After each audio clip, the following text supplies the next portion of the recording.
My Pilgrimage, Pursuing Perfection, an 80-Year Remembrance, Memoir by Linda Lawrence.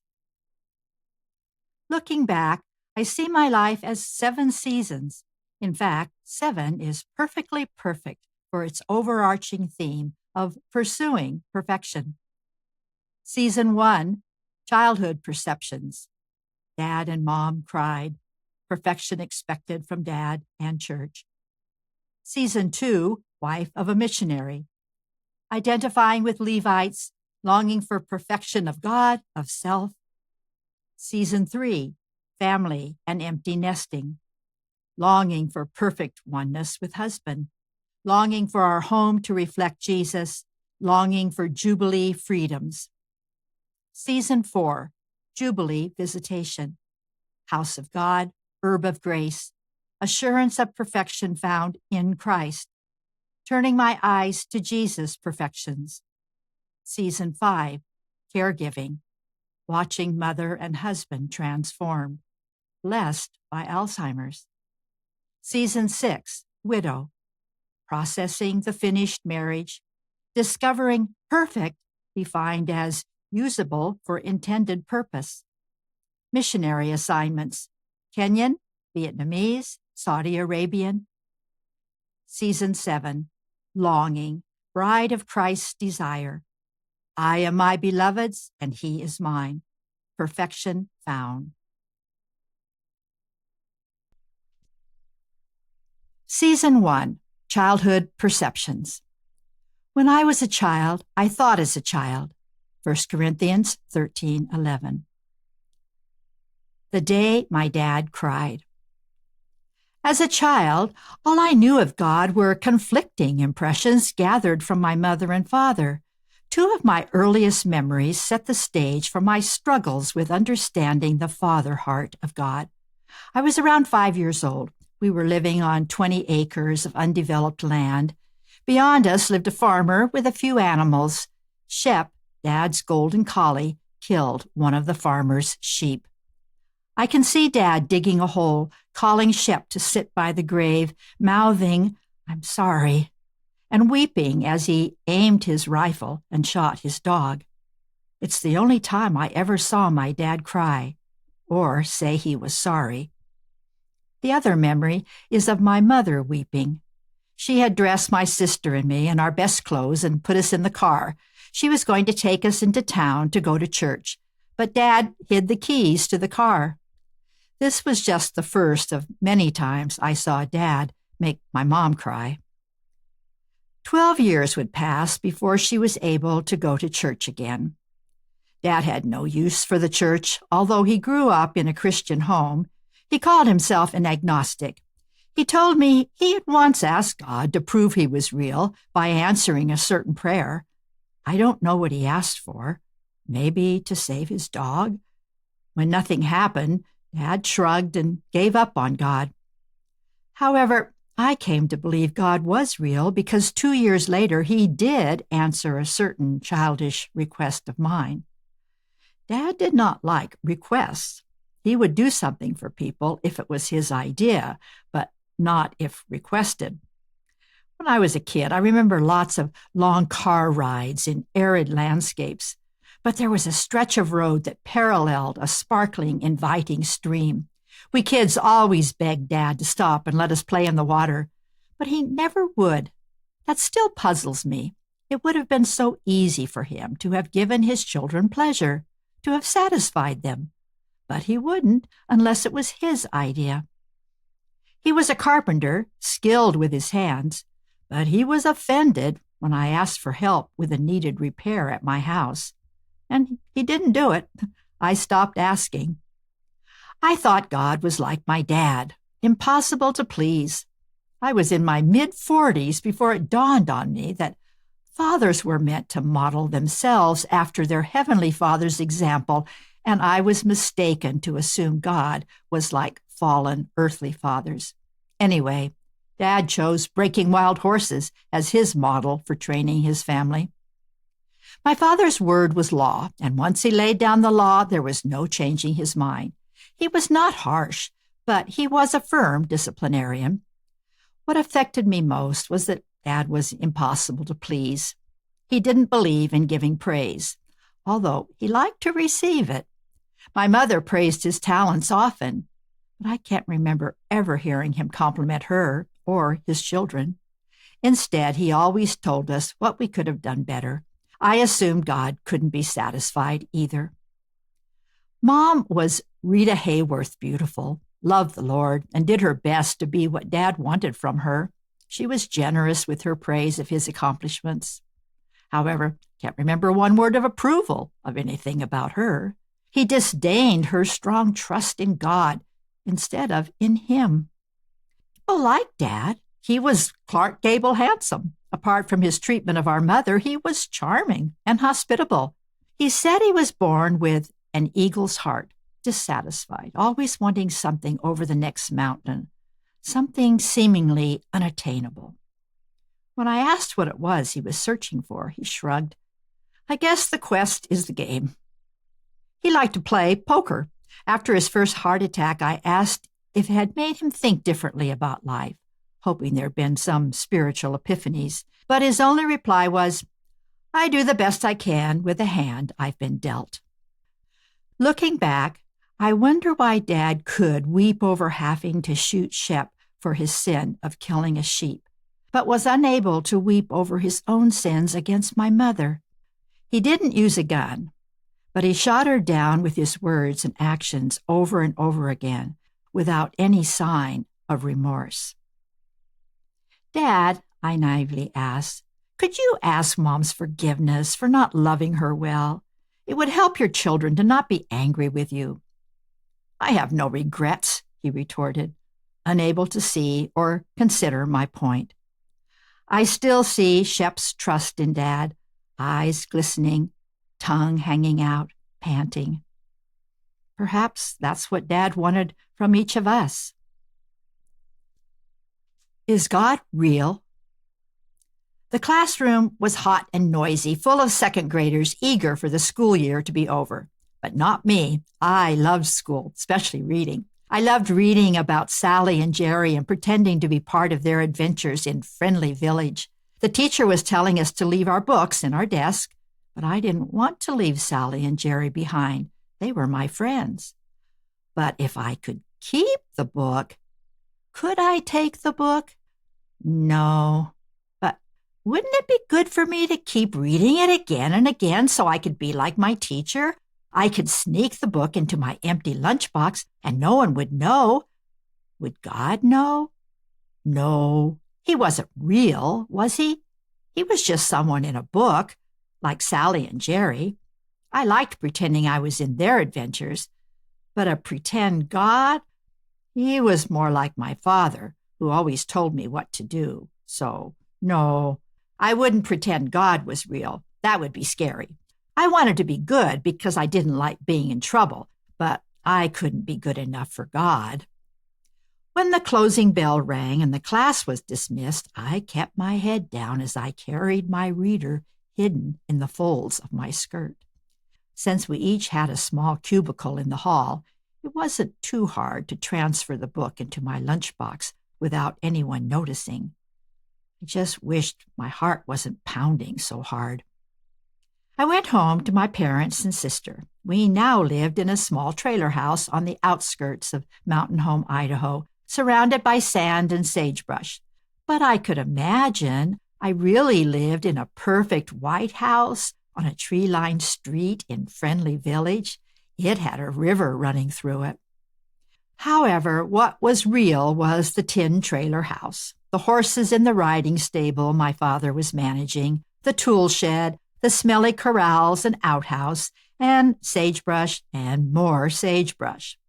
At least I had one anticipated adventure of summer vacation coming, swimming lessons. The day the lessons were to start began like any other day, but then something very out of the ordinary happened. Low on the horizon, we saw a looming dark cloud stretching for miles, rolling towards us. It's a sandstorm, my mother said. You two get inside, quick. My sister and I were hustled inside the trailer. My father soon joined us and wet some kitchen towels for us to hold over our faces. While the windy cloud of dust pounded against our tin house, my heart also pounded. The air was thick with sand that stung our skin and covered everything with grit. There was even sand inside the fridge.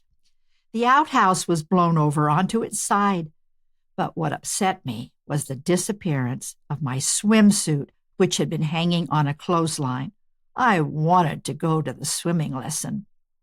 I scrunched my eyes closed and pleaded, "Please, God, help me find my swimsuit." Unlike the occasional rote, "Now I lay me down to sleep," this was my first real prayer, a prayer of desperation.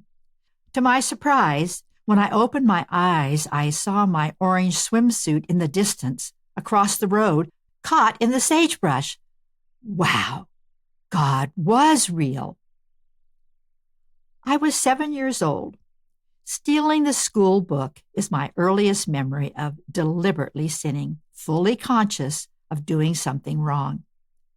Crying to God to help me is my earliest memory of praying and being convinced God heard me and answered. Finding my swimsuit caught in the sagebrush was as faith-building to me as Abraham's finding a ram in a thicket. God didn't say a word to his disobedient daughter about Friendly Village. But years later, when I lost the book, I knew I had no right to ask God to help me find it. It never belonged to me, and I knew it. I now see the wisdom of God's gentle discipline of letting the misery of a guilty conscience be enough punishment. And the powerful storm that followed? God was revealing himself and his power to me, even if I didn't recognize it at the time. I did eventually come to recognize God's presence in my pounding heart, his knocking at my door, asking to be invited in for real adventures. I must be born again.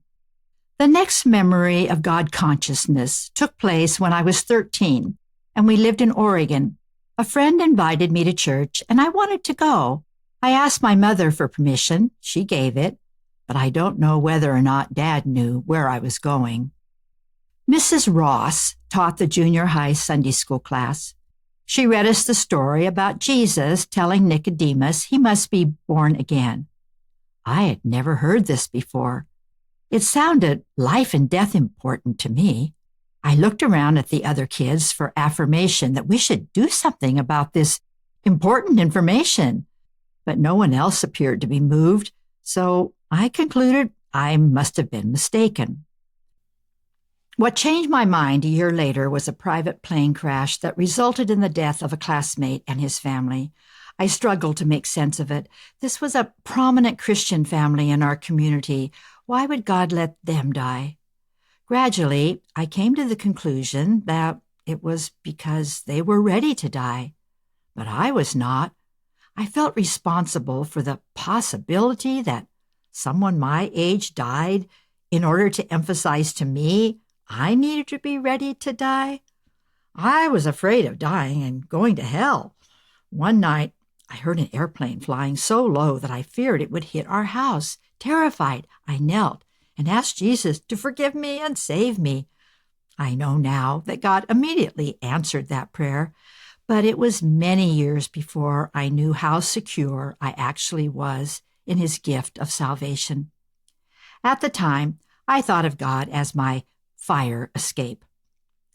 The church I attended made it clear what Christians should and shouldn't do. I was intent on being a perfect Christian and escaping hell.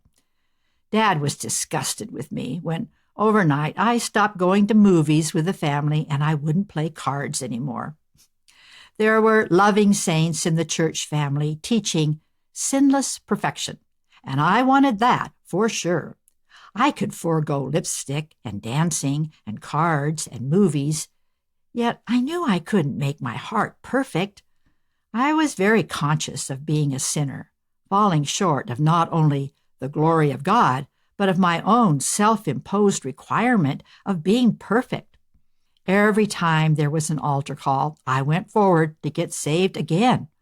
I couldn't forget what Jesus said, "You must be perfect as your Father in heaven is perfect."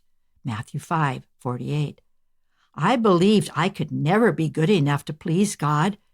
Yet in spite of that, I believed Jesus died to save me. It would be decades before my distorted understanding of these words of Jesus gave me assurance instead of despair. Heavenly and earthly fathers. I was in 8th grade when I asked Jesus to save me so I wouldn't go to hell. I wasn't looking for happiness, but peace of mind. Dad was on his own search, but he ignored Jesus. He told us he had an eagle's heart which was always searching for something. He left us that year to search for happiness. He said he'd send for us when he found it. The next summer, my Uncle Marion and Aunt Edna proposed that I board with them for the summer and babysit for my 2 young cousins. I could earn my keep by taking care of household chores during the day and cleaning up the kitchen after supper. Babysitting gave me a chance to earn money for school clothes. I was glad to leave the confusion of my home for the summer. Aunt Edna was a nurse, a confident, take-charge personality who worked from 8 to 3 on weekdays. Uncle Marion enjoyed his laid-back days as a barber and was happy for whatever was on Aunt Edna's to-do list on the weekends. Diane and Carol were darling, compliant, giggly, sweet little girls who enjoyed all my suggestions for turning work into play. It didn't feel like babysitting. Being in a house with a television was a grand treat for me, and the girls and I looked forward each week to watching the Liberace show. We danced and tumbled around to the music, wearing ourselves out until we were ready to settle down and read. The girls were so cuddly. I felt loved by them. Since cleaning up the kitchen was my last responsibility of the day, I was always eager to be finished as soon as I could. For years after, Aunt Edna teased me about the summer she lost weight because I cleared the table so fast she never had a chance to have seconds. But she didn't complain. That's what I loved about being with these relatives. No one complained. I was used to tension and complaining and arguing. Uncle Marion and my dad were not much alike. Dad's unhappiness kept him from enjoying his family. He was as unhappy with Mom and each of us kids as he was with himself. I escaped my home's tension by living in books whenever I could find a quiet spot to read. That summer I had the ultimate luxury, a room of my own. But the funny thing is, I didn't want to escape, especially when Uncle Marion was home. He treated me like one of his adored girls, and he loved them well. I just wanted love and approval. I loved the weekends when after church they took their boat to the lake. That was a summer of peace and contentment. I felt loved and accepted every day. I'm thankful my aunt and uncle needed my help that summer. Looking back, I see that Jesus' acceptance was really all I needed all along, but they gave me a taste of the kingdom of heaven. While I enjoyed my summer escape, Mom was left alone to fend for herself, my 4-year-old brother, and my 11-year-old sister. Dad was not there to hide the keys, so Mom headed for church. She knelt at the altar and asked God to forgive her for having loved and obeyed Dad more than him. Their marriage would survive for 60 years, but from this point on, Mom's love for Jesus outweighed everything else for her. Dad never did find happiness, but eventually financial impossibilities forced Mom to ask him if we could live together as a family again. I was 15 when we left Oregon and joined him in Redwood City, California. As soon as we settled in, Mom looked for our church and we attended regularly, except for Dad, of course. The church became our second family, the youth group, my brothers and sisters. Much of our identity was in what we did not do. We did encourage each other to be a Christian example in our high school. My social life revolved around youth group activities and singing in 3 school ensembles. In the singing groups, I met Christian kids from other churches and began to realize not all Christians believed exactly as I had been taught to believe in my holiness church. When I mentioned wanting to visit church with a Baptist friend, my pastor was so horrified, I decided I better not. I wanted his approval, so I didn't go.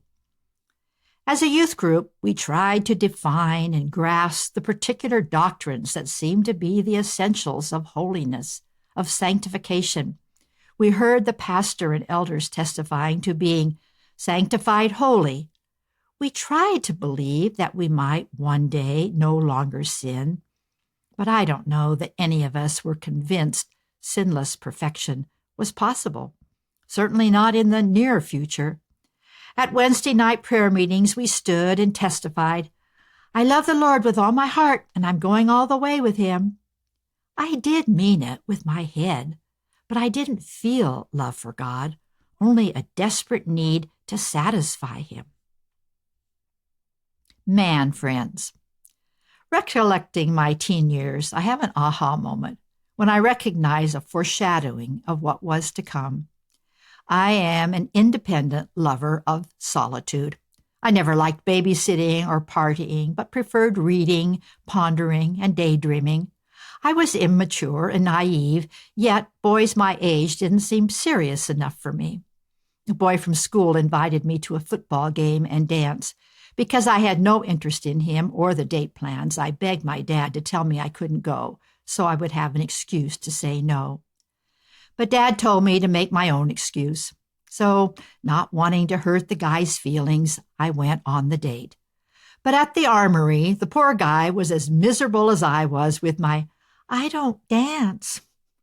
A friend of his offered to sit with me, actually interested in discussing my reasoning, while my date danced with someone else. That was the end of boy friends.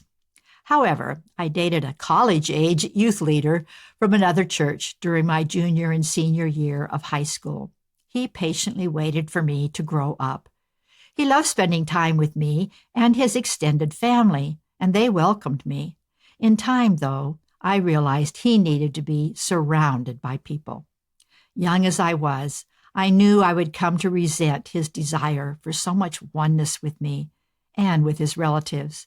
I would not be able to make him happy if I was miserable, craving solitude. We tearfully ended the relationship soon after my high school graduation because he was definitely looking for a wife. Our youth group was small, about a dozen of us, 4 senior girls, but the boys were younger. So it's not surprising that when a young Bing Crosby look-alike mystery man started attending our church, all 4 of us girls were captivated. He slipped into church just as the service started and just as quickly slipped away as soon as it was over.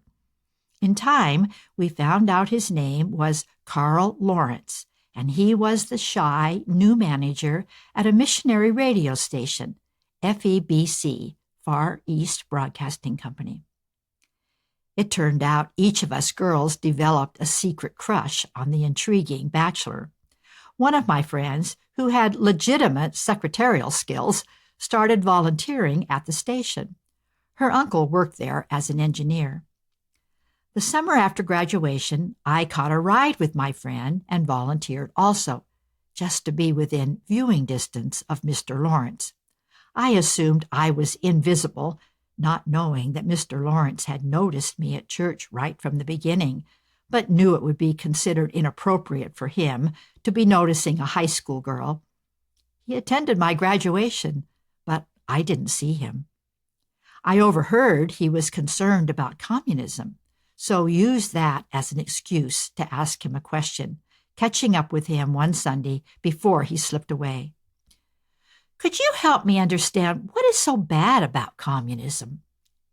I became a cause. Now, when I was at the station, he gave me books and articles on communism to read and summarize. I supposed my research would be useful in preparing broadcasting material. When my mom wanted me to stay home and do chores, I pleaded that Mr. Lawrence was counting on me. Little did I know that my papers were going in the round file, and Mr. Lawrence was as interested in me as I was in him. From my friend, I learned through her uncle that he was a fairly new Christian, a 29-year-old workaholic with ulcers, sleeping on the floor of the recording studio and living on powdered protein drinks. He obviously gave no thought to taking care of his needs. I had romanticized dreams about taking care of him. Several times Mr. Lawrence gave me a ride home with a stop at a coffee shop. Each time it was obvious that neither of us wanted the time together to end, but we pretended to be oblivious to our attraction to each other, even when we once held hands. Later in the summer, Mom and my sister and I spent a day at our church's campground. Mr. Lawrence also attended the meetings. Late in the afternoon, he approached me and asked if he could drive me home. It was a 2-hour drive. Mom reluctantly acquiesced to my plea. We took the scenic route home and stopped at Half Moon Bay. Mr. Lawrence gave me a chaste kiss as we watched the sunset. The proposal. "Wake up, Bonnie. You won't believe this," I whispered, gently shaking my sleeping sister. "I'm engaged." "What happened?" Bonnie pleaded, obviously eager to hear the whole story. Bringing me home, Mr. Lawrence, I guess I should call him Carl now, took Old County Road. He parked at the side of the road by the eucalyptus trees. You know where I mean? Go on. Bonnie nodded her head vigorously. Well, it was so strange. He seemed so far away. And he was. I was on my side of the car, and he was on his side. He hardly looked at me. He said he had something to tell me. After I made such a fool of myself at the Halloween party last week, I expected him to say he didn't want to see me again. But that wasn't it. I paused, unsure how to explain. He's being transferred from here to work in the Philippines. When he told me, all I could think of was how he would never know that I loved him, that my daydreams of taking care of him would never happen. Bonnie listened intently. She barely knew Mr. Lawrence, Carl. Actually, I barely knew him. I had a crush on Mr. Lawrence, but was also sensing a calling to care for him because he was on the verge of burnout, complete with ulcers. I saw myself serving him so he would live long enough to serve the Lord. That would be my way of serving the Lord, if I could only get Mr. Lawrence to notice me. Apparently, he noticed me more than he let on. In September, he'd been invited to my birthday party and brought a gift of intimate perfume, but he signed the card from the staff and management of KGEI. Such mixed signals. Not enough green lights to prepare me for what took place in the parked car this evening.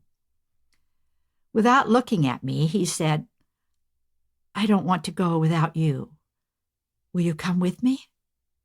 Time stopped as I drank in words I never expected. Oh, maybe in my daydream scenarios, but not in real life. Yet, as unprepared as I was, I heard myself say, "Yes." That was it. That was the big proposal.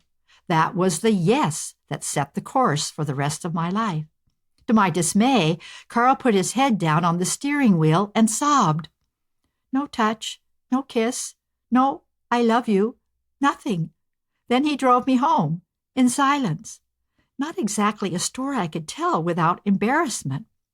At the end of the story, my 14-year-old sister only had one comment. "That's nuts.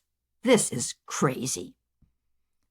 Saying good night, I turned out the light, and I lay in the dark, reliving the evening. I suddenly gasped, realizing I may have made a very big assumption. Carl had never used the word marriage or wedding or wife, and I already saw myself as a bride. What if he only wanted a secretary? The next morning, Mom woke me to say Mr. Lawrence was on the phone asking for me. Oh, my head was spinning. I don't remember what he said, except I know he used the word marry. Thank goodness. Our inauspicious courtship and engagement was quite disconcerting to my mother. Dad had been working out of town for several months and had never met Carl. When he came home, Mom said to him, "Bart, Linda has something to tell you." "What?" he asked. "You getting married or something?" "Well, yes," I replied. "Oh, nuts." That was his only comment on the subject. Mom tried to prevent the marriage by secretly asking our pastor to talk us out of it. I'm sure her motive was to protect me from marrying so young like she did, but this made for a strained relationship between Mom and Carl.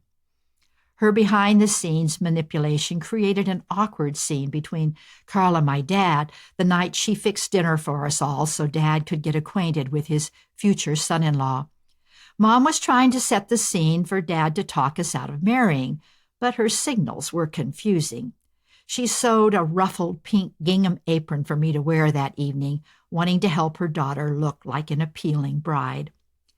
"Well, Bart, aren't you going to ask him how he's going to support her?" Mom charged as we finished our dessert.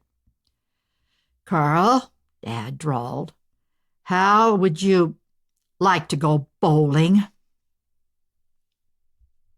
Wedding preparations.